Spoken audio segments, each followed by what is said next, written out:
السلام علیکم ناظرین، میں ہوں نفیس ہاشمی اور آپ دیکھ رہے ہیں انجانی دنیا۔ ناظرین محترم، جنگل میں بھٹکنے والے سعودی شہری سے بھوک برداشت نہ ہوئی تو 2 بیویوں کا گوشت کھا گیا۔ اس شخص کا کہنا ہے کہ میری بیویاں مسلمان تھیں، مجھے یقین ہے کہ ان کا گوشت حلال تھا۔ یہ اس آدم خور شوہر کی انوکھی دلیلیں ہیں۔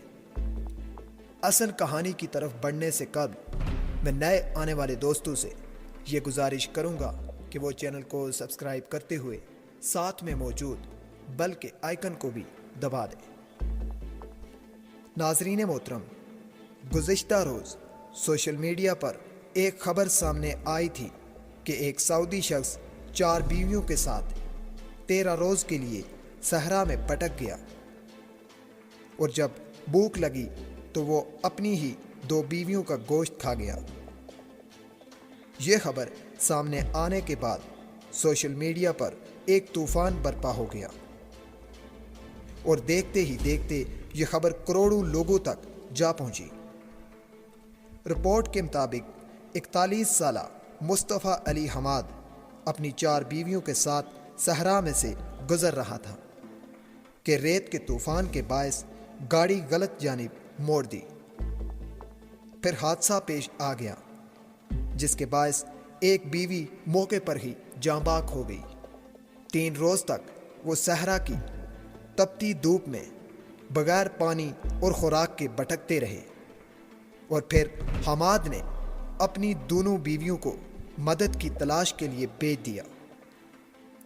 ناظرین محترم، دونوں خواتین صحرا میں بھٹک کر بالآخر ایک گاؤں میں پہنچ گئی، اور جب مدد لے کر پہنچی تو تمام لوگ یہ دیکھ کر حیران رہ گئے کہ صرف حماد ہی زندہ بچا تھا، اور اس کی 2 بیویاں ہلاک ہو چکی تھی، کیونکہ حماد زندہ رہنے کے لیے اپنی بیویوں کا گوشت کھاتا رہا۔ ناظرین محترم، ٹی وی کو دیے گئے انٹرویو میں حماد کا کہنا تھا کہ اس کمزور لمحے میں وہ اپنی 2 بیویوں کا گوشت کھا گیا، کیونکہ وہ خود پر قابو نہیں رکھ سکا۔ اس کا کہنا تھا کہ امید ہے کہ اللہ اسے معاف کر دے گا۔ حماد کا کہنا تھا کہ میں اللہ سے ڈرتا ہوں، لیکن میری بیویاں مسلمان تھیں، اس لیے مجھے یقین ہے کہ ان کا گوشت بھی حلال تھا۔ ناظرین محترم، یاد رہے یہ اپنی نوعیت کا ایک مختلف واقعہ ہے، جس پر بظاہر یقین کرنا مشکل لگ رہا ہے، کیونکہ کسی انسان کا گوشت کھانا ناممکن لگتا ہے، تاہم ایسا حقیقت میں ہوا ہے۔